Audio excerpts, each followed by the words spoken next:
So at first I thought this guy wasn't getting a Jewish joke because he talked about nationalities and then ethnicity and religion. Okay, and ethno-religion.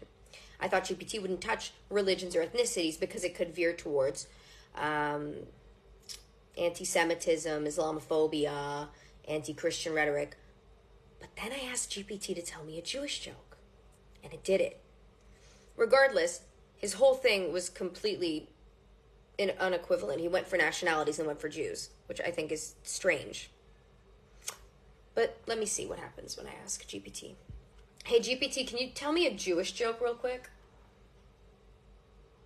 Of course. Here's a little lighthearted Jewish joke. Why do Jewish parents always make great chefs? Because they've perfected the recipe for turning any leftovers into a feast, and the little guilt into its secret ingredient. That's actually really cute. I have another question for you. There was a guy that posted a video talking to a different AI chat that's you, like ChatGPT, and he asked for jokes about a bunch of different nationalities and then asked for a joke about Jewish people.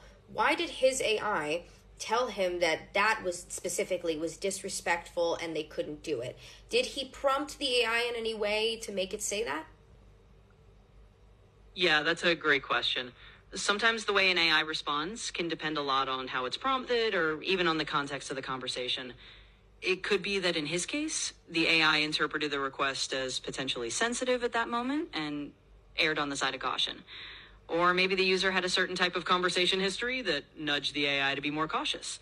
In general, though, it's all about context and making sure everyone feels respected. So you're saying that, let's give an example here. He might have been saying or asking anti-Semitic questions to the GPT, and that prevented it from giving him a joke about Jewish people? Could that be possible? Exactly. So that could be possible. Yeah, definitely. It's totally possible that if the AI detected something in the earlier conversation that seemed a bit off, or maybe even unintentionally offensive, it might have just leaned on the side of caution and avoided telling a joke in that area. So context really can shape how the AI responds. Isn't that interesting? Isn't that interesting? Didn't give you one because you're an anti-Semite, dumbass.